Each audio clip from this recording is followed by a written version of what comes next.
My name's Michelle, and I'm Monkey the Michelle, or Michelle the Monkey, either way.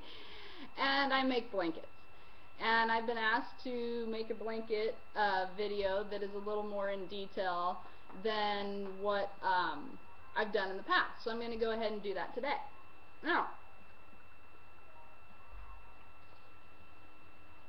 this is Shiloh, and she helps me make blankets, and she's very good at tying. So she's probably the only dog in the world that can make blankets. Don't worry about if your blanket ends up smelling like banana, because everyone loves the smell of banana. I mean, what better blanket out there than a blanket that smells like banana? So let's get started. This is really important, okay? This is an example so that I can show you here. On every piece of fabric that you get, you have a backing.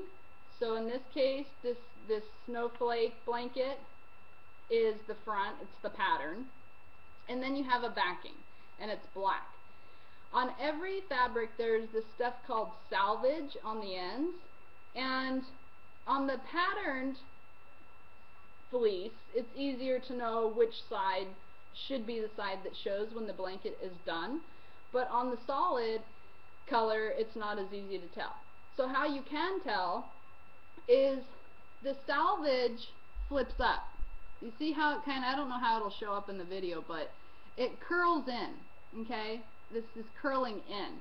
It does the same thing on the solid fabric, so that's the side that you want to show when the blanket's done. So when you lay down the backing, you're going to lay it down on that side so that it's showing, and then you're going to put the pattern on top of it.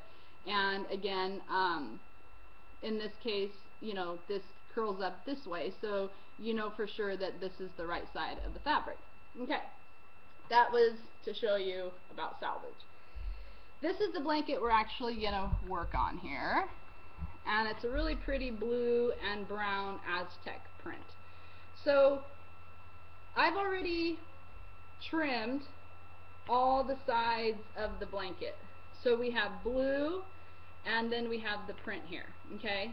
And what I've done is, after you trim all the sides of the blanket, you want to go ahead and pin your blanket. I have a little pin here, okay? You want to just pin it so that it stays all together. And I have cut some of the corners, but for this example, I'm going to go ahead and cut the corner for you. So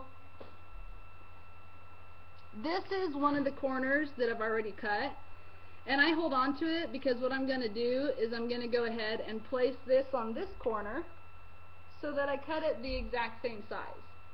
Okay? So I'm just going to take this, just copy it here,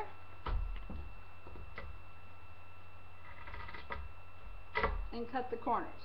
Now, you cut the corners on all 4 blankets because this is going to allow you to cut your strips, your ties. Remember, they're called no-sew blankets because there's no sewing involved. You're just going to tie all around the blanket, and it's a no-sew blanket, okay?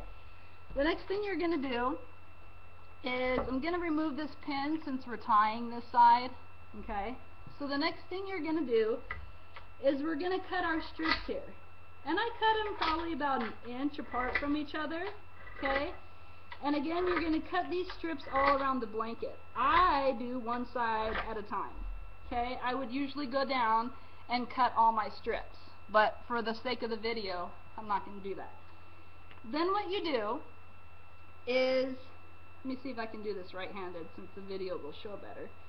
You pinch, I take one of the strips, and you're going to pinch at the top of the strip, and you're going to snip right in the center through both fabrics, okay?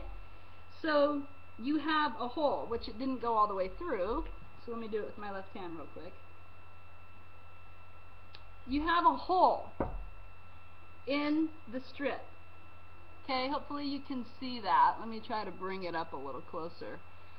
The strip has a hole, and you see my thumb kind of poking through it, okay? What you do, or what I do, is I snip a hole in all the strips that I've cut.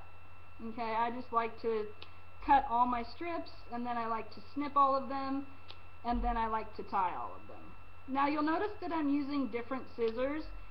These scissors are really, really sharp, these particular ones. So these are the ones I snip with. These seem to cut just more precisely. It's what I use to trim all my edges and stuff like that. I don't know. It's to each his own, whatever works for you. Then I have these little scissors here.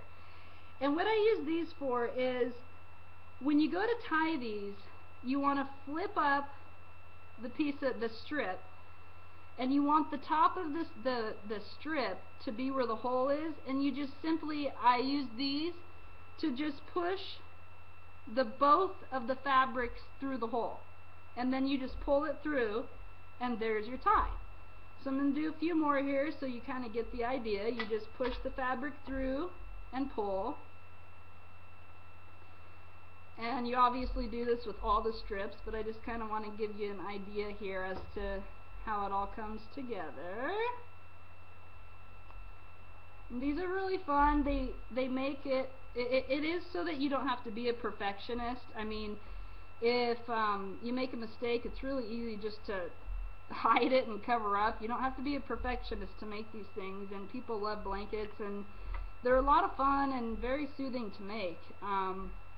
Some people don't like to make them because they don't have the patience, but I love them. So you go and you tie all your strips, okay?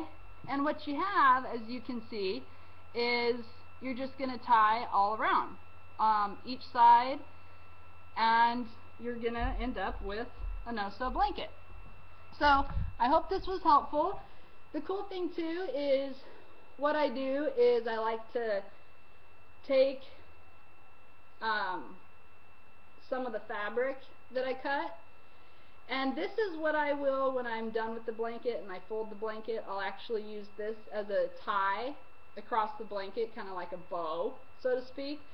But what's really cool is you can take this and make it a scarf. Sorry. Make it a scarf, and you just take the edges here and pull it through the hole, and the person can, oops, ah! That's not supposed to happen. Oh geez, I am not redoing this video. Anyways, the person has a scarf to go with their blanket, so these are actually very warm. I hope this video helped, and I'll see you later. Bye.